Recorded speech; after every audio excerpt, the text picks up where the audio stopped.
Había en la zona conurbada de la Ciudad de México, en 1940, 50.000 habitantes nada más. Y ya la ciudad tenía millón y medio. Eh, el crecimiento inició justo ese año. El crecimiento no solo poblacional, sino el mayor fenómeno de ese carácter jamás habido en la historia del país, ni y que sucede una sola vez en la historia de un país, solo una, que fue el semivaciamiento, pero aquí fue brutal, el semivaciamiento del campo hacia las ciudades. En ese 1940, casi el 80% de la población estaba en zonas rurales. Y para 1980 se había invertido la relación y entonces casi el 80% estaba en zonas eh, urbanas. En esa década de los 70, en 1970, Ecatepec tenía 200.000 habitantes. Para 1980 tenía 800.000. Se había multiplicado 4 veces. Eso no sucedió en ninguna otra parte del país a esa velocidad. Nada se comparaba con eso, ¿no? Sin embargo, 800.000 para el que hoy decimos que es el mayor, el municipio más densamente habitado del país, aunque los números de pronto son raros, eh, era nada, ¿no? En relación a lo que vimos, a lo que vemos ahora. Eh, bueno, y completo, perdón, la, la anécdota de esto de estar yendo durante los años 10 de regreso, pero a la zona oriente, digamos, o centro oriente y oriente de Catepec, ya dije San Agustín y otras colonias que ahora no recuerdo muchas, Villa de las Flores y demás, ¿no? Eh, yo normalmente perdía, o sea, me bajaba en el metro equivocado, entonces tenía que caminar. Y la imagen que tenía era, las calles estaban, las calles pequeñas, ¿no? Bueno, no tan pequeñas, excepto digamos, la calle principal. Las otras estaban semivacías.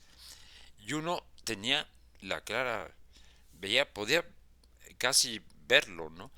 Si una mujer sale de esa casa de allí y camina 8 eh, 20 metros, puede ser en este ambiente perfectamente secuestrada. Es decir, el tejido no había eh, no había identidad barrial, no había vida comunitaria. eh, Era eso me pareció terrible. Ah, ¿Por qué Ecatepec se pobló de esa manera? Ni siquiera lo hacía Ciudad Nezahualcóyotl, que había sido fundada en 1960 por el Estado. Y como la propuesta que finalmente se impuso. Es decir, aventaban a la zona oriente de la ciudad, donde no había ni iba a haber eh, mm, fuentes de trabajo, es decir, ni fábricas, ni cosa parecida, ni grandes comercios, ni nada, iban a aventar a la pobrada, porque así la veían, ¿no? La pobrada, en ciudades dormitorio, como sería Ciudad Nezahualcóyotl. Pero aún así había, aunque ya había un número de habitantes muy notable en el propio Distrito Federal, no todavía había espacio suficiente para que en 1970 siguiera creciendo hacia ese lado, digamos, ¿no? Si ese era el propósito del Estado. Pero no, la gente se fue hacia el norte, sobre todo a Ecatepec, pero también a Naucalpan, por ejemplo, ¿no? O a la zona a una cierta zona de Tlanepantla y a Coacalco, etcétera. Coacalco no, bueno, a la zona, digamos, noroeste de la zona conurbada. ¿Por qué? Porque ahí estaba toda la infraestructura carretera y de, y, de trenes, es decir, de transporte, ¿no? De la Ciudad de México, eh, y se dirigía hacia el norte. Eh, entonces, bueno, lo natural estaba ya, pues, lo natural es que la industria se colocara en esos lugares y no fuera a buscar donde tendría, ¿no? Eh, donde tendría que crear muchas cosas, ¿no? Y luego, por otro lado, ciertamente estaba más cercano. Por ejemplo, Ecatepec era lo más cercano al Distrito Federal. Eh, Perdón, no al distrito, sino a la zona nuclear del Distrito Federal. Mientras quedaba mucho más lejos, bueno, incluso los extremos de Iztapalapa, ¿no? O ya no quiero decir Milpal, Tláhuac, ¿no? Eh, entonces era mucho más fácil eh, irse hacia Ecatepec. Y tenía esta condición particular que tenía Ecatepec de ser al mismo tiempo zona industrial y zona de vivienda obrera. Es decir, los trabajadores y trabajadoras eh, no tenían vivían y trabajaban en el mismo lugar. Pues cómo no iban a irse allí, ¿no? Luego vino digo, quizás un fenómeno tan o más importante fue el movimiento urbano popular, o sea, el de toma de predios urbanos en, en, en, en Ecatepec, en el propio Ecatepec. Eh, bueno, y esas dos cosas es las que digo que anunciaban algo distinto. Miren, les pongo ejemplos. Eran tiempos estábamos todavía en tiempos ya al final eh, de los momentos de los momentos de crecimiento, ¿no? Económico del país, aunque sí ya se había entrado en crisis, eh, y, pero no los 60 y todavía en parte no los 70. Y entonces, por ejemplo, empezó a ser costumbre que los obreros, obreras, o quien tuviera las facilidades quien tuviera el dinero en la mano, digamos, comprar un terreno y compraba el terreno más grande que pudiera. Allí iba eh, y lo que fueron haciendo, bueno, primero construyeron pies de casa, no tan pies, pero bueno, digamos pies de casa, ¿no? Muy sólidos, o sea, con materiales muy sólidos, muy dignos, ¿no? Y de autoconstrucción, eh, y dejaron espacio para que fueran allí asentándose, eh, pues luego sus hijos y luego sus nietos. Cuando uno entra hoy a esas casas de los obreros de la época, son una cosa muy simpática, muy cálida.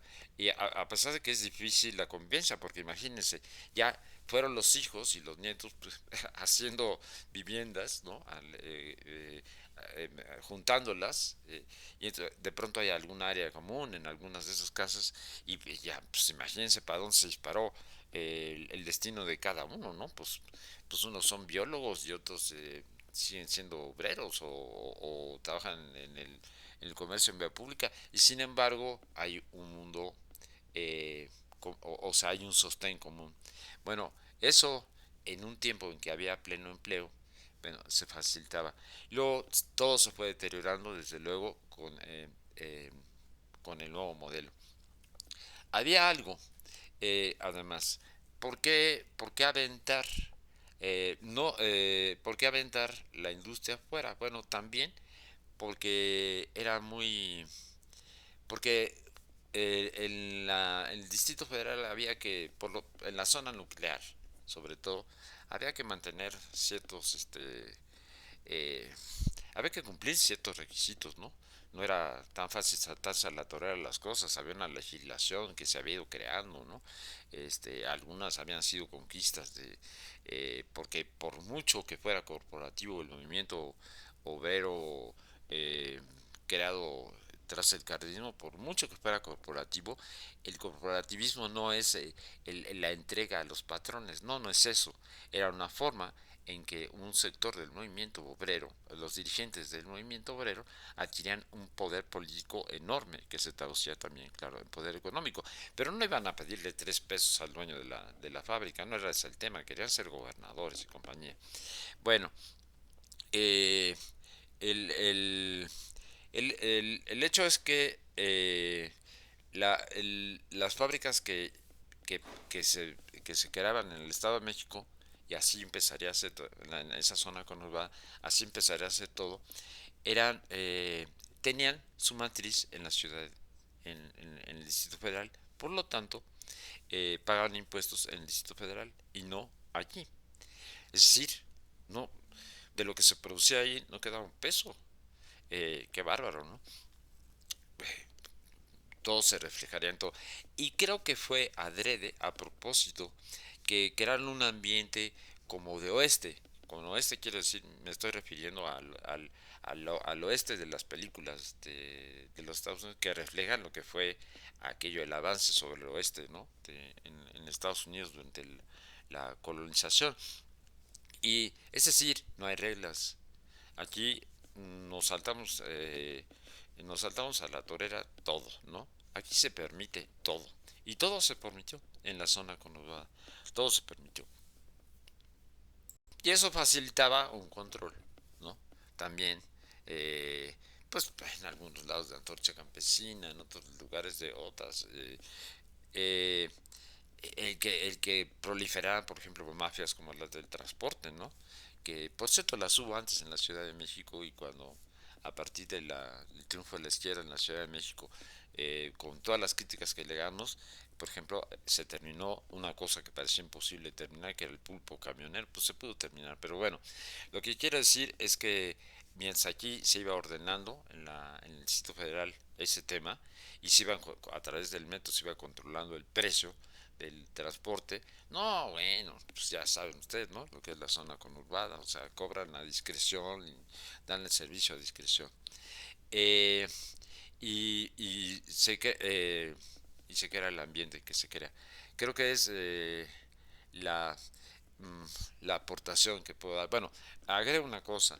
Eh, Ofende muchísimo que le hayan secuestrado el nombre de Ciudad de México para solo el Distrito Federal, porque todos somos la ciudad, pero de largo, o sea, de los 23 millones creo que hay hoy de habitantes en todo esto, 9 millones y medio estamos en el Distrito Federal y los demás están en la zona conurbada y trabajan y hacen la vida y estudian y todo aquí y se manifiestan aquí y, es así y además son por lo menos en mi experiencia particular de esas zonas de por ejemplo de Nesa de Catepec eh, vienen algunos de los más combativos eh, personajes, ¿no? De la lucha que vemos, sí, por Reforma y luego por Avenida Juárez, ¿no? Pero viven allí y allá, es decir, les expropiamos el derecho a, ¿no? A ser, a estar protegidos por algo que ellos conquistaron también. Bueno, paro allí porque ya me acerco a los 20 minutos, me parece que es un exceso. Muchísimas gracias, entonces soy Jorge Belarmino. Saludos.